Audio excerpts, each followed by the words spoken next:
Hello everyone, कैसे हैं आप लोग। मुझे उम्मीद है सब आप लोग अच्छे ही होंगे। आप लोगों का स्वागत है ट्रिपल सी ऑनलाइन ज्ञान में।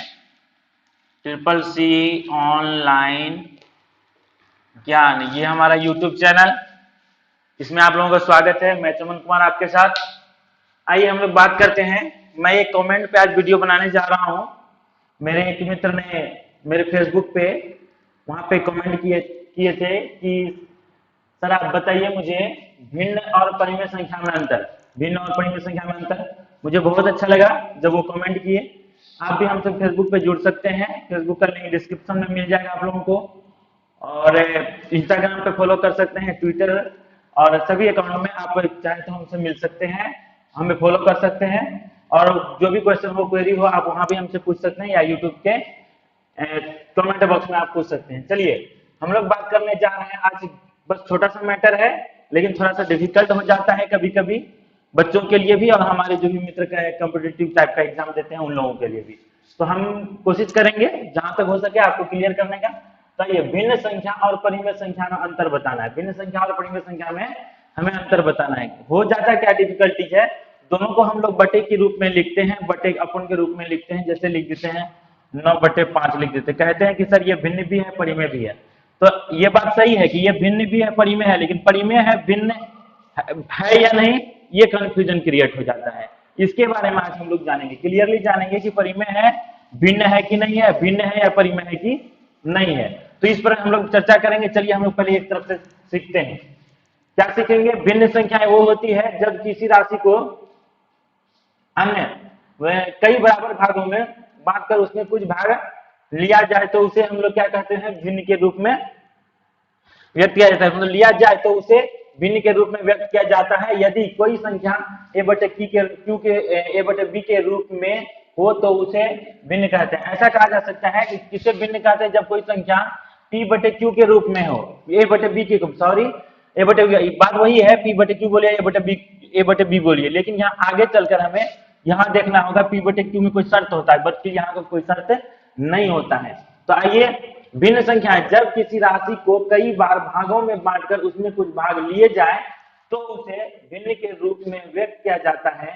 यदि कोई संख्या ए बटे बी के रूप में हो तो उसे हम लोग भिन्न कहते हैं।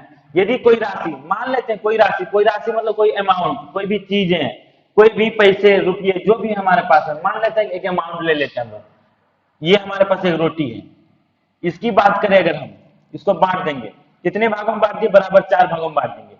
अगर हम सिर्फ इसकी बात करें, ये वाले भाग की बात करें, तो हम इसे क्या लिखेंगे? 1/4 लिखेंगे, 1/4 लिखेंगे। या नहीं, कोई और एक पीस है, ये मान लेते बिस्किट का पीस है, ये सोने चांदी किसी चीज का पीस है, इसको हम लोग ऐसे करके बांट लेते हैं, ऐसे करके बांट लेते हैं। और हम इन दोनों की बात करते हैं, इन दोनों की बात करें तो क्या करेंगे हम लोग? 1 2 3 4 5, तो इसको हम लोग क्या लिख सकते हैं? 2/5 लिख सकते हैं। या तो हम ऐसा कर लेते हैं, दो रोटी एक साथ ले लेते हैं, दो रोटी एक साथ ले लिए, बराबर भागों में बांट लिए, इसकी पूरी भाग, जितने भाग है इसके पूरे ले लेंगे, उसके ये ले लेंगे, तो क्या कहलाएगा? यहाँ पे 4 और यहाँ पे 1, 5, तो 5 बटे कितना कहलाएगा? टोटल देख लीजिए, टोटल भाग कितना कहे? 4 है, 4, 5/4 कहेंगे इसको। 5 बटे क्यों? एक को जो है संपूर्ण को 4 भाग किया, लेकिन वैसा ही भाग 4 भाग तो इसको किया, लेकिन वैसा ही कितना लिया गया? 5 लिया गया, जो यहाँ पे 4 है और यहाँ से एक 5, तो इसे हम लोग क्या कहेंगे? भिन्न कहेंगे, भिन्न कहेंगे इसे। लेकिन यहाँ पे देख लीजिए, कोई भी चीज, कोई भी शर्त इसके साथ नहीं है, यह भिन्न है। तो भिन्न जब भी होगा, कभी ऐसा होगा, ये सोचने वाली बात है, कभी ऐसा होगा इसमें कि ऊपर में माइनस आ जाए या नीचे माइनस आ जाए, ऊपर माइनस है नीचे माइनस आ जाए, मतलब ऋणात्मक संख्याएं इसमें नहीं हो सकती है। ऋणात्मक संख्या का मतलब हो गया, ऋणात्मक संख्या क्या कहलाती है? पूर्णांक। अब थोड़ी सी हम फिर पीछे चलते हैं, बैक पे, इसको समझने के लिए बैक पे जाना पड़ेगा। जब हम पूर्ण संख्या को पढ़े थे, प्राकृत संख्या को पढ़े थे, प्राकृत संख्या बोलिए या प्राकृत संख्या बोलिए, पूर्ण संख्या, उसके बाद पूर्णांक को पढ़े थे, उसमें हम लोगों ने पढ़ा था प्राकृत कहां से शुरू होता है? 1 2 3, गिनती के सभी संख्या जाते जाते कहां तक जाएंगे? अनंत तक। अनंत तक जब हम जाएंगे तो इसको क्या कहेंगे हम लोग? प्राकृत संख्या। लेकिन इस प्राकृत संख्या में जीरो को अगर शामिल किया जाए, जीरो को शामिल करके 2 3 4 5 6 ऐसा करके जाते जाते जाते हम लोग कहां तक जाएंगे? इन्फिनिटी, मतलब अनंत तक जाएंगे, तो क्या कहलाएगी? पूर्ण संख्या। अब पूर्णांक संख्या किसे कहते हैं कि पूर्ण संख्याओं या प्राकृत संख्याओं के समूह में शून्य और ऋणात्मक संख्या को शामिल किया जाए। या तो पूर्ण संख्या के समूह में शून्य तो शामिल होता ही है, इसके साथ में क्या किया जाए, ऋणात्मक संख्या को शामिल किया जाए। जैसे हम लोग मान लेते हैं, यहाँ पे मान लेते हैं माइनस क्या कर देंगे, -4 ले लिए, -3 ले लिए, -2, -1, 0, 1, 2, 3, 4 dot dot dot dot dot कहां तक लेंगे, इन्फिनिटिव तक, इन्फिनिटिव तक। तो जब इन्फिनिटिव तक इस तरह से हम लोग लेंगे इन्फिनिटिव तक, तो ये सभी संख्याएं क्या हो जाती है, पूर्णांक संख्या हो जाती है।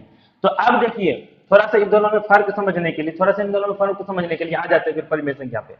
परिमेय संख्याएं वे संख्याएं होती है, कहा जाता है वे संख्याएं परिमेय संख्या कहलाती है जो p बटे q के रूप में हो, जहां p और q पूर्णांक हो, जहां p और q पूर्णांक हो और पूर्णांक है तथा q is not equal to 0 हो, मतलब नीचे में 0 नहीं होना चाहिए, पूर्णांक हो। तो यहाँ पर ये पूर्ण संख्या, प्राकृत संख्या और पूर्ण संख्या के बारे में आप लोग समझ चुके। कहां पे आ गया शर्त, कहां पे आके अटक गया, पूर्णांक पे। इसको हटाते हैं फिलहाल, शर्त कहां पे आके अटक गया है, पूर्णांक पे।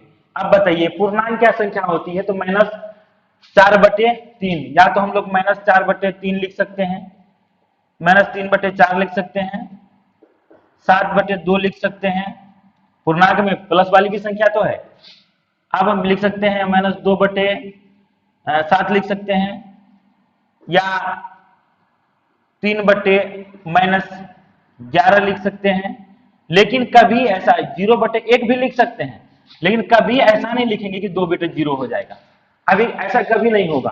ऐसा क्यों कभी नहीं होगा, क्योंकि इसका शर्त कह रहा है कि q is not equal to 0, q कभी 0 नहीं होना चाहिए, q कभी 0 नहीं होना चाहिए। तो ये वाला रॉन्ग हो जाएगा।